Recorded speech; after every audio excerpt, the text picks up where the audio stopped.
करी मैंने पहले, लेकिन फिर सर बाद में सर को मेरा सपना भी तो पूरा करना था कि नहीं? भाई वो कलेक्टर बने तो मुझे भी तो सफाई पे जाना था। तो वो कैसे होता है? अब वो देखें आप लेडीज को जो पीछे रखते हैं। जब हम यूपी से एमपी आए तो एक टीन सेट के रूम में रहते थे, बड़ी मुश्किल से अपने जीवन को हम निकाल रहे थे। होता क्या है कि जब हम गरीबी से अमीरी की तरफ जाते हैं तो हमें कोई कष्ट नहीं होता, क्योंकि अमीरी की तरफ जा रहे तो अच्छी बात है, लेकिन जब गरीबी से अमीरी से एकदम गरीबी की तरफ आते हैं तो बहुत गुस्सा आता, झगड़े होते हैं। तो सर से मैं हमेशा यही बोलती थी, जब भी कृषि उपज मंडी में जॉब करते थे 2075 में, और जब रात को घर आते थे तो मैं सर से बोलती थी कि लाइफ ऐसी चलेगी, ऐसे कब तक चलेगा, इस बच्चे को कैसे रखेंगे हम लोग? तो सर हमेशा मुझे समझा देते थे कि नहीं सरोज, एक दिन ऐसा आएगा, अपनी लाइफ चेंज होगी, अपन इतने अच्छे से रहेंगे, ये करेंगे वो करेंगे। उस समय क्या था, सुनना ही रहता था। तो उस समय सुनते रहते थे, झगड़े होते रहते थे। एक दिन सर आते हैं और बोलते हैं कि सरोज एक बहुत अच्छा सिस्टम है, इस बिजनेस को अगर करेंगे तो लाखों की इनकम आएगी। जैसे यहाँ पे नए दोस्तों को भी विश्वास नहीं होगा कि आरसीएम लाखों की इनकम देता है। अभी तो आप समझ सकते हो कि हर किसी के मुंह से सुन सकते हो कि नेटवर्क मार्केटिंग क्या है, कैसे ये प्लान है, लेकिन जब हमने शुरू करा था कोई ऐसा कॉन्सेप्ट नहीं सुना था हमने, और सर ने कहा कि इससे लाखों की इनकम आती, तो मैंने सर से यही कहा था कि सर कैसे इनकम आएगी? तो सर ने कहा कपड़ा पहनने से लाखों की इनकम आएगी।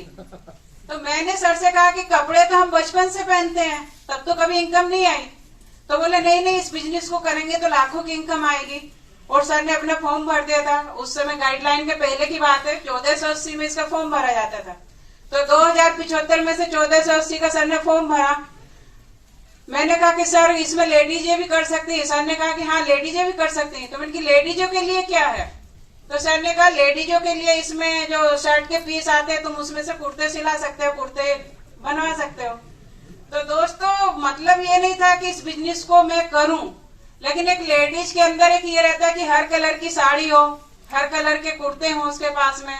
सिर्फ ये एक छोटा सा लालच मेरे अंदर आया था। मैंने कहा 2075 में तो कभी 3 सूट नहीं दिलाते हैं, क्यों नहीं इस बिजनेस के लिए मैं भी हाँ कर दूं, तो कम से कम 3 कुर्ते तो सिलने को मिलेंगे। तो आप समझ सकते हो कि एक लालच था, बोर्ड की प्लानिंग थी उस समय की क्या कहलवा रहे थे। तो मैंने सर से कहा कि सर इस बिजनेस को मैं भी करूंगी। तो सर ने कहा कि तुम इस बिजनेस को कैसे करोगे, 2075 मिलते हैं, 2 फॉर्म कहाँ से भरेंगे? तो मैंने सर से कहा सर मैं कुछ नहीं जानती हूँ, आप कहीं से भी उधार लेके आए, पर इस फॉर्म को मैं भी भरूंगी। तो आप समझ सकती हो, जो भी मेरी बहन है कि घर के मुखिया लेडीज को डरा नहीं चाहते हैं।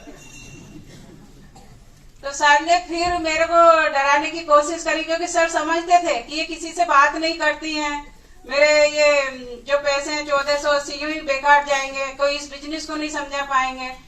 लेकिन सर ने मेरे को कहा कि तुम तो किसी से बात नहीं करते, किसी को समझा कैसे पाओगे? मैंने कि सर मैं समझा दूंगी, आप मेरा फॉर्म भरिए। इस जिद से मेरा फॉर्म भरा गया। लेकिन हाँ फॉर्म क्या भरा गया, सर ने फिर शर्त रखी कि इस बिजनेस के लिए 2 लोगों को जोड़ना होता। आप लोगों को बोला होगा ना? तो सर को पता था कि घर से बाहर नहीं निकलती, 2 लोगों को किसको जोड़ेंगे। तो उस समय कहते हैं कि हम लेडीज को बहुत कमजोर समझते हैं, लेकिन उस लेडीज का माइंड इतना फास्ट चलता है कि हम समझ भी नहीं पाते। समझ पाते हो? आपका कभी झगड़ा होता होगा, आप एक ही शब्द बोलते हैं, इतने में वो 4 बोल देती है। जितने भी हंसे हैं ना उनका प्रैक्टिकल अनुभव है। तो उस समय सर ने बोला कि 2 लोगों को जोड़ना होगा। तो उस समय बस एकदम माइंड में आया कि अच्छा इसमें 2 लोगों को जोड़ना होता। तो मैंने सर से कहा ठीक है 2 लोगों को जोड़ना होता है तो कोई बात नहीं, एक आप और एक आपके दोस्त हो गए तो कंप्लीट। इसको बोलते हैं लेडीज की पावर।